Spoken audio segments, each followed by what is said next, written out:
All right, hello again. I'm going to try to show everybody today how to map OSI MIDI. Now, what this program is supposed to do is show you the various different things, and see, nothing's doing anything. Well, there's a reason for that, and I'll show you. If you go into OSI MIDI stage, and you got to stop it, and then you go into configuration editor and open configuration test. And if we go to the button zone, notice that, well, let's look at the fader bank. First, we notice that some things are mapped.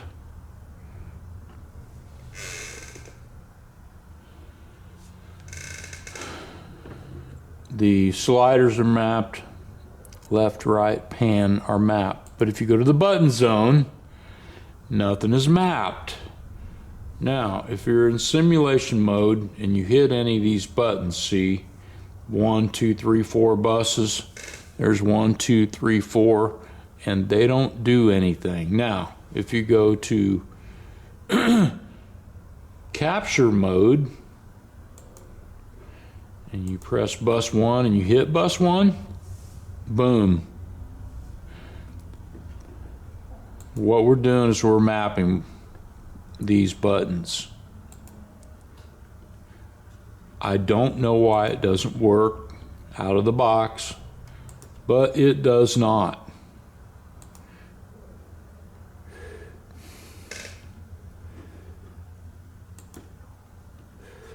I'm going to go ahead and map all these buses. I'll map up through 12.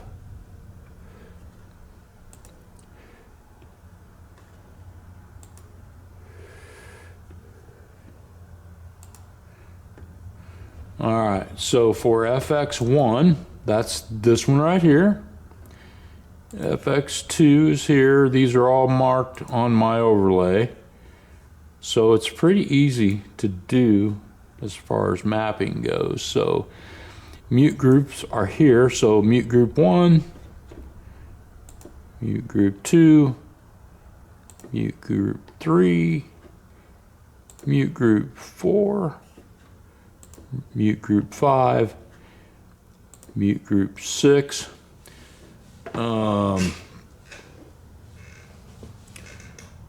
Clear solo, I think I made Automix Y clear solo. And I want to tap on effect 3. So I'm going to make the flip. Let me see.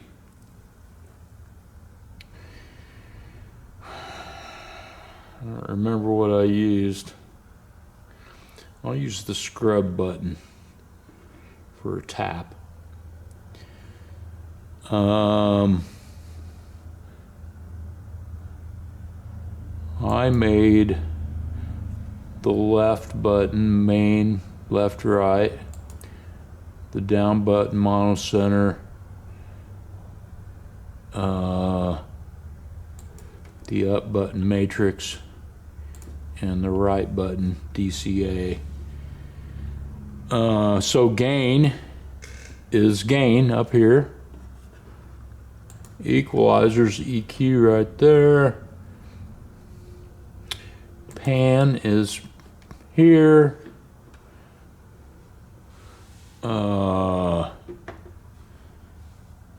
Bank selection.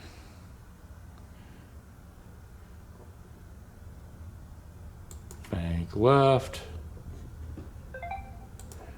Bank right. Channel left. Channel right. Home, main left and right gain. I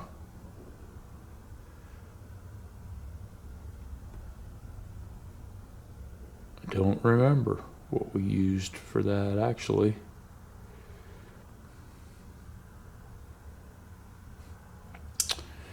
Anyway, so let's save this. All right, that's saved. And notice there's more here for the taps. If you go to shift buttons, what I understand is you can make one button do more than one thing. So channel, I'm going to go ahead and do this. I'm going to make this button channel. I'll make this one config, this one sends, and this one main. And then FX1 and 4 I'm going to put here, and 5 through 8 there. I'm going to save that, and we'll exit this. Now, so when we go in here now, when you start OSI MIDI stage, you have X32 edit running in the background, and it's connected to your X32 via Ethernet. Basically, it just has to have a connection to the mixer. It could probably be Wi-Fi, I suppose. I don't know, but I'm using Ethernet to connect from my computer to the X32.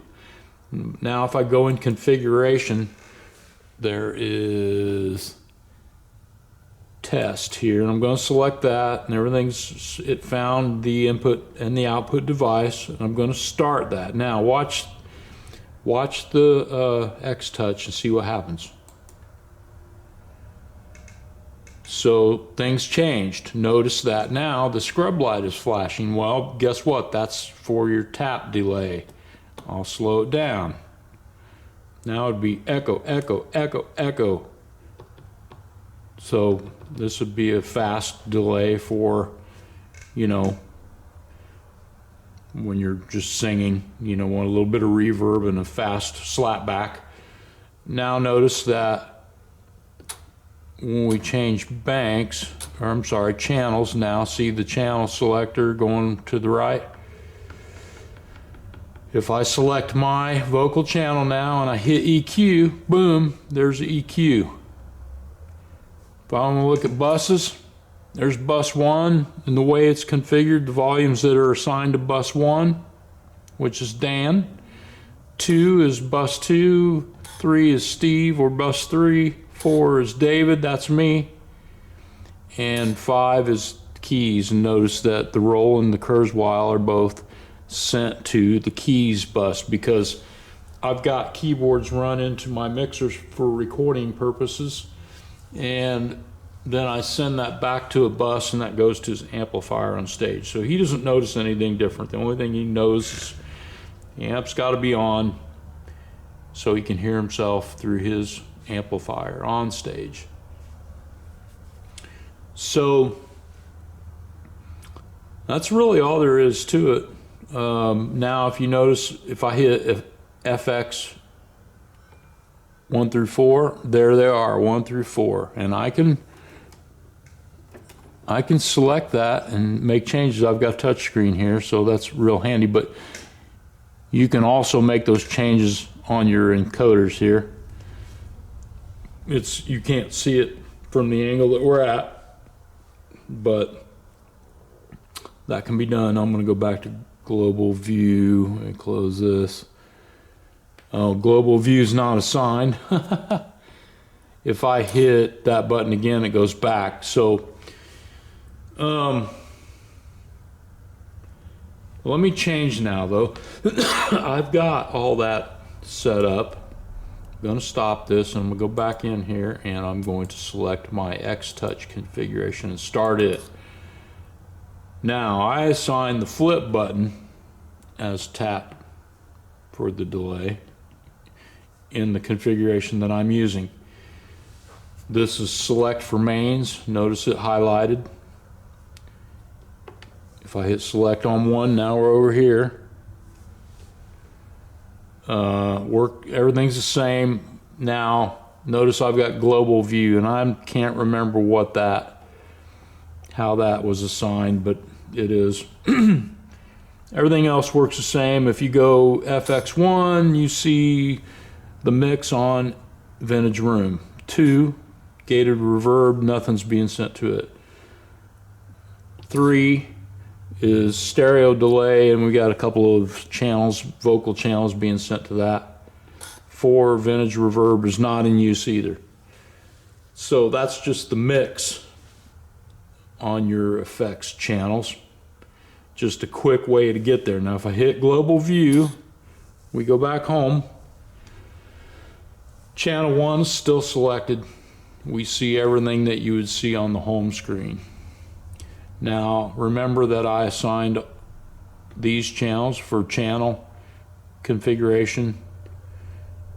Sends is how I had this one set up, because I like to see the sends for any given channel. So I can click on sends and then change to any particular channel and see what sends they're sending to. In this case, channel 1 is sending to 1, 2, 3, 4 buses for monitors, and it's sending to Vintage Room and stereo delay.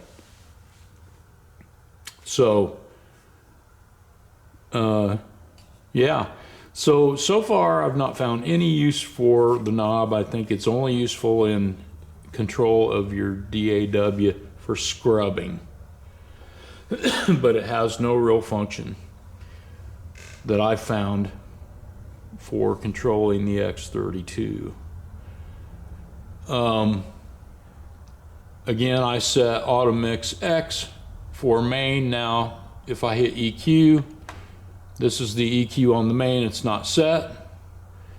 I think, if I remember right, at one point, see the stereo graphic on FX8 is active and it's assigned to main left right, but it's not set to anything, it's just flat. So I think that's, I don't know if that's how it's set out of the box. I think I did this actually. I think it's just a save scene that's gotten zeroed out. Channel 15, 16 is my music. Then bus 1, 2, 3, and 4, because you can control the dual graphics, A and B sides separately. So you could set a graphic for, you know, each monitor bus. I haven't done that. You can also do that in the EQ on each bus. So, you know, like if I go to bus 1 and hit EQ, that's the EQ on bus 1. He's got a real high, shrill voice, so he gets a lot of high cut. And that's on his bus. So, I'm not sure why that didn't work, but we'll go back here. And I'll just select the different buses. You can see their EQs. See, Steve's not even on, but yeah, pretty handy.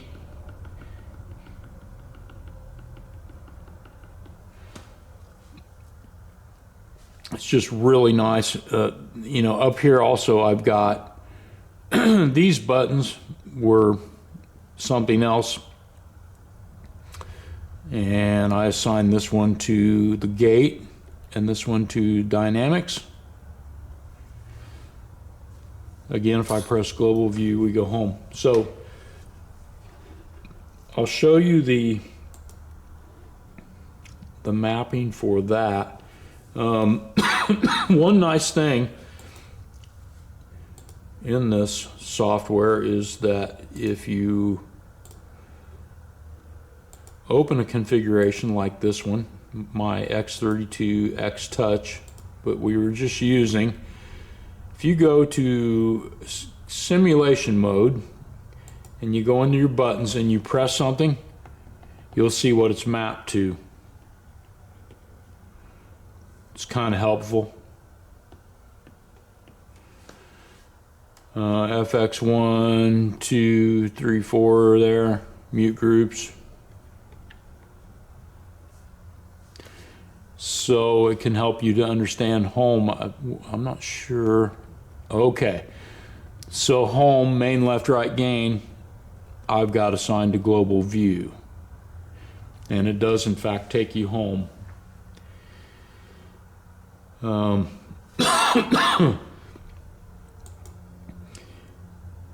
anxious to try the shift buttons. Again, you can make one button actually do more than one thing. And then you can set custom layers too. I haven't done it. All I cared about doing was getting all of the things that I really used assigned to buttons that, you know, if I don't have this screen, you can run this.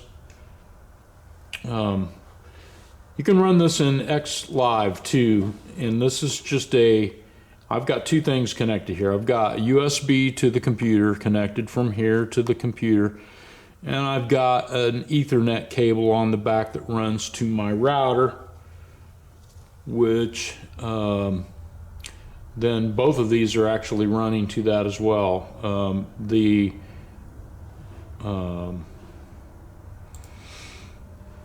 I'm going to start this again.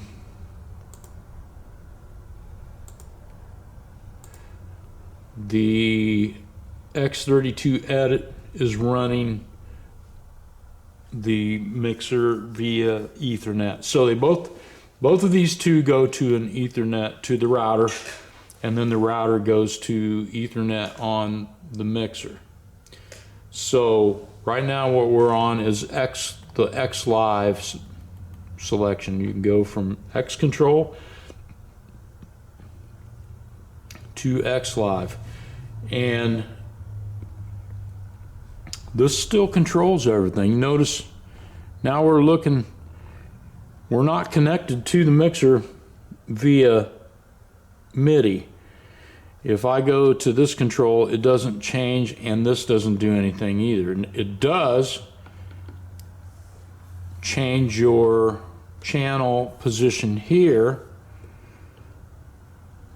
but it doesn't select anything here. In this mode, it won't open any screens at all, which is the nice thing about the X control feature, which is controlling the mixer via Mackie control through USB that works through the OSI MIDI software that then tells this software package to open certain windows.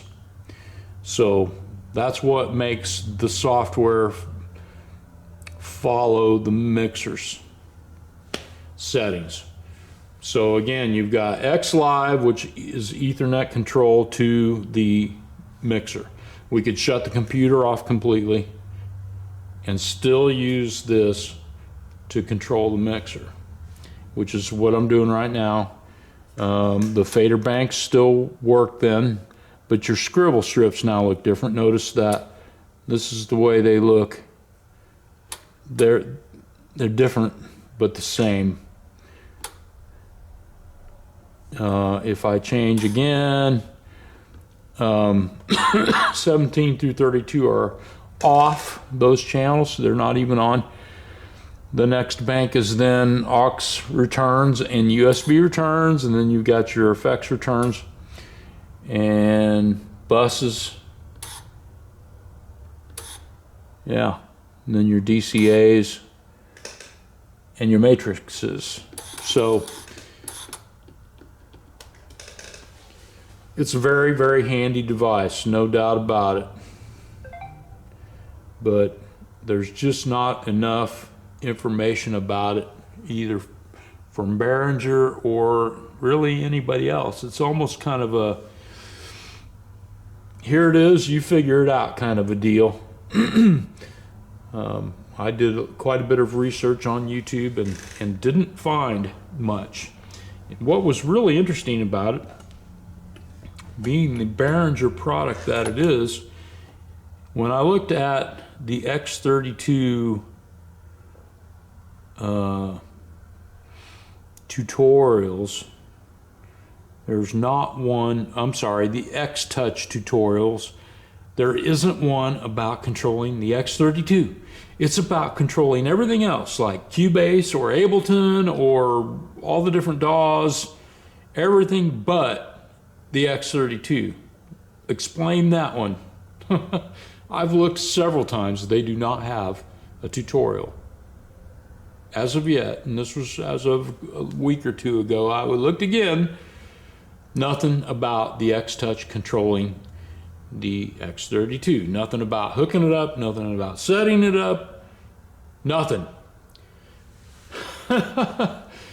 Anyway, I hope this has been helpful to you in any way. And if you like this video, like and subscribe. Give me a big thumbs up. I do appreciate it. Thank you very much. Bye.